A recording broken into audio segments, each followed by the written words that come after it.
Bueno, diversas reacciones y críticas ha generado el plan de acción que presentó el gobierno para mejorar la condición de los niños y jóvenes del Sename. Queremos conversar al respecto de este y otros temas. Para eso vamos a tomar contacto con el presidente de la UDI, senador Hernán Larraín. Senador, muchas gracias por este contacto. Muy buenas tardes. Buenas tardes, Matilde. ¿Cómo está usted? Muy bien. Senador, quiero partir por el tema de los recursos para hacer también una aclaración.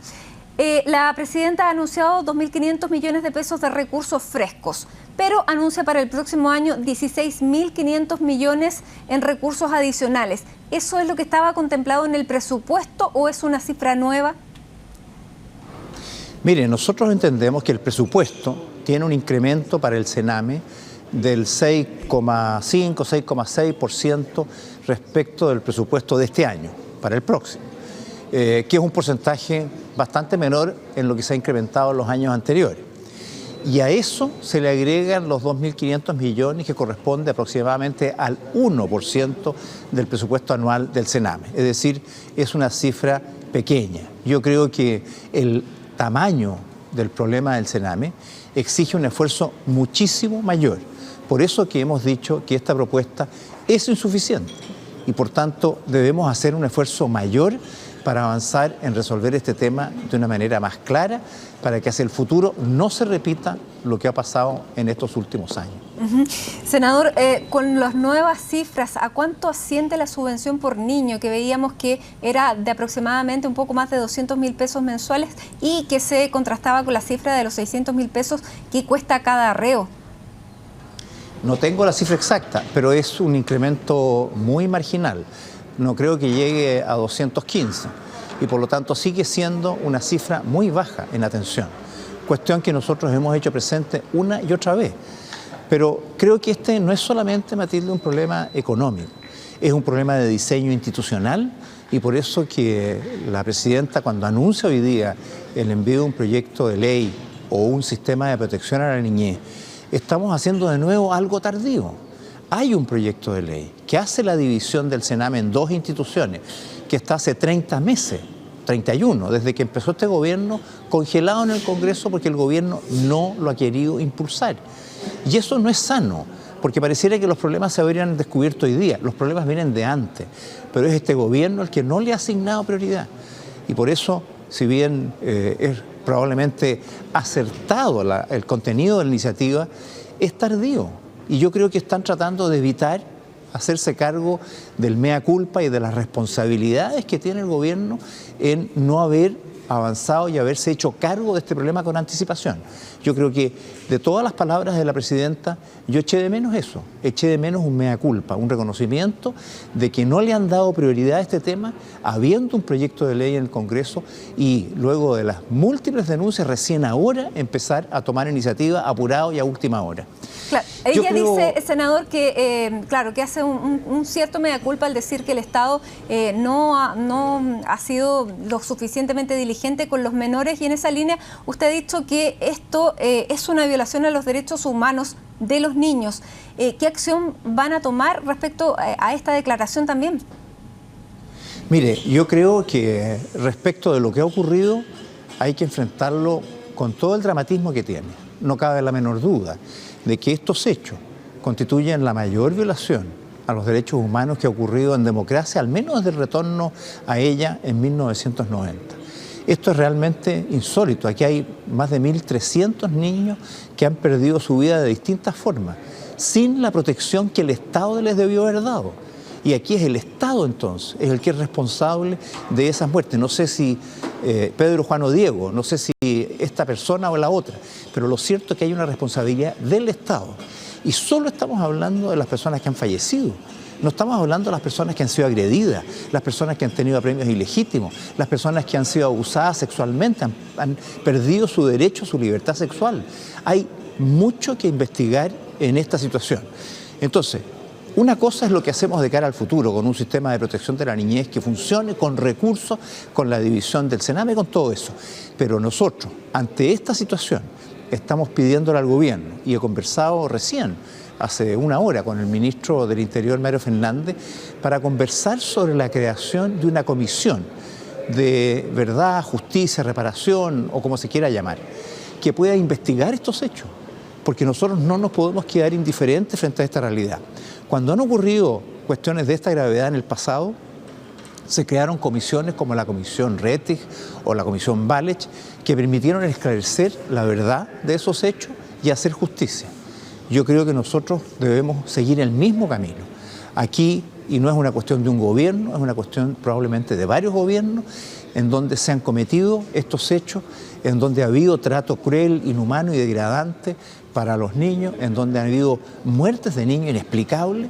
Todo ello, creo yo, merece una investigación acuciosa, que se haga como se debe hacer, que se busque los caminos para que luego de conocidas las responsabilidades presuntas, se sigan los caminos administrativos, penales, civiles, que se puedan instaurar ante los tribunales o ante los organismos administrativos competentes.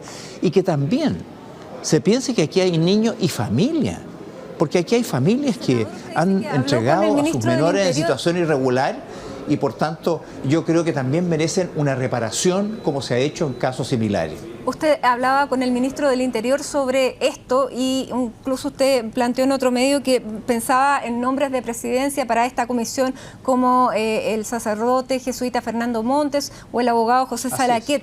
¿Qué acogida o cómo vio la reacción del ministro del Interior frente a esta propuesta? Yo creo que muy positiva, porque la verdad es que este es un asunto de nuevo de Estado. En eso tiene razón la presidenta. Yo no estoy diciendo que la responsabilidad la tiene este gobierno. Yo solo digo que los que han estado en el gobierno en este último tiempo deben hacer su mea culpa por lo que aquí ha ocurrido. No como responsabilidad personal, pero sí como una responsabilidad de Estado. Y en ese sentido, creo yo que como Estado tenemos que trabajar este tema. Por eso es que hemos propuesto esta comisión para que se haga cargo de esa parte, de identificar las responsabilidades, incorporando también al Instituto Nacional de Derechos Humanos, que en este tema ha brillado por su ausencia. Está preocupado de la situación de muchas otras personas o jóvenes o niños o de los indígenas del sur, y no está preocupado de realidades como esta, que están ocurriendo, pareciera que a vista y paciencia de los que saben. Y yo creo que esta es una situación de mucha debilidad, de mucho déficit. Tenemos que hacer un esfuerzo como país para lograr esclarecer la verdad, hacer justicia y sobre todo hacer reparaciones a esos niños, a esas familias que han sufrido y que probablemente muchos de ellos siguen sufriendo los dolores o de haber perdido un hijo o de tener hijos que han sido abusados sexualmente o violentados físicamente.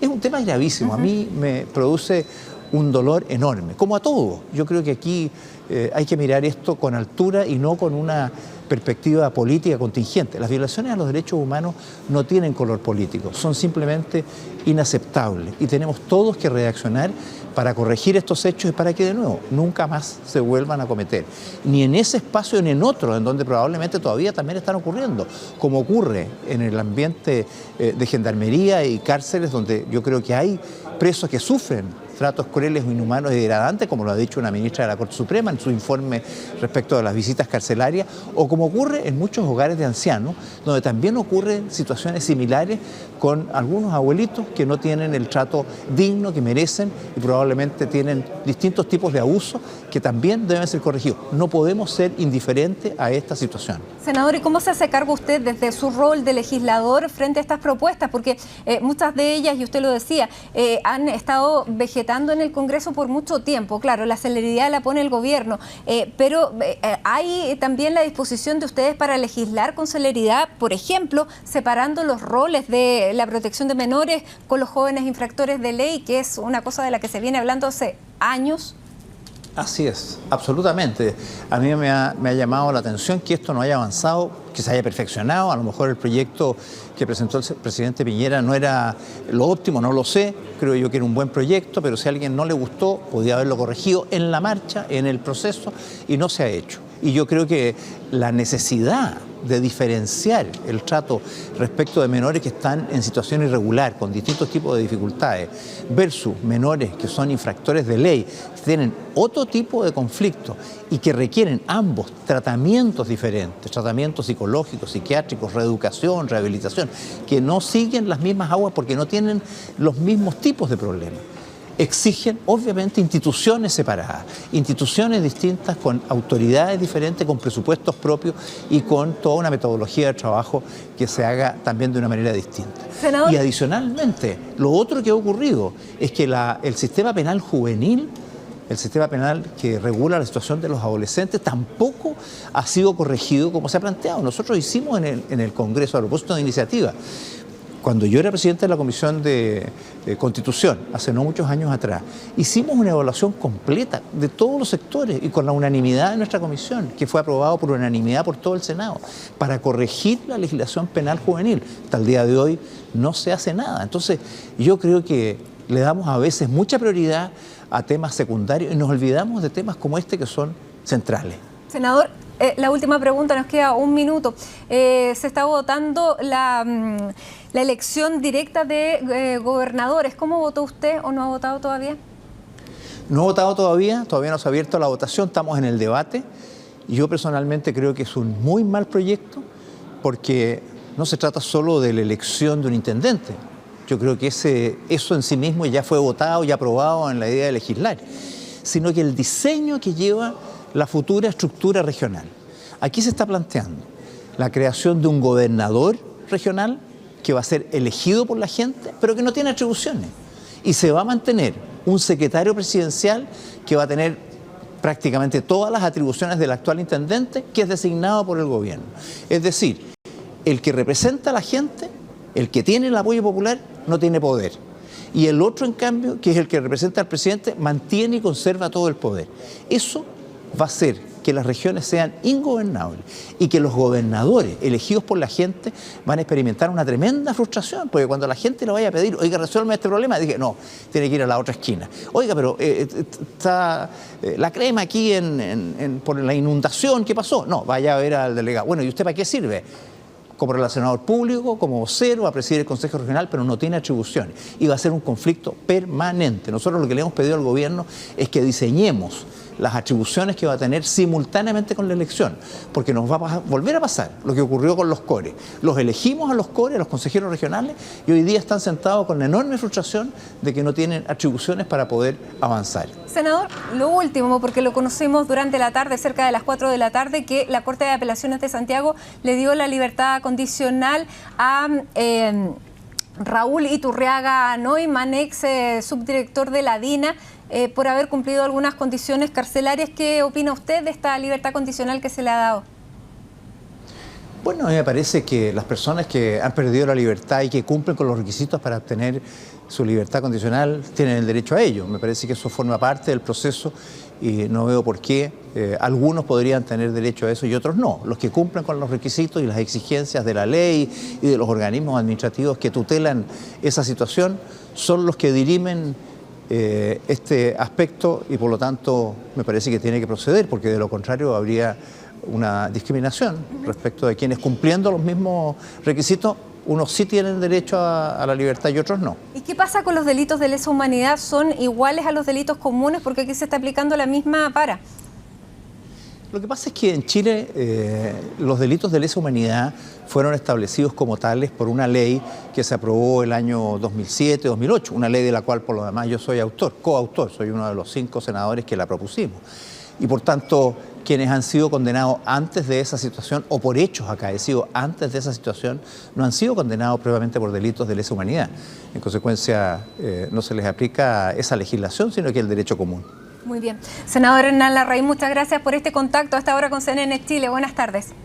Gracias, Matilde. Hasta luego.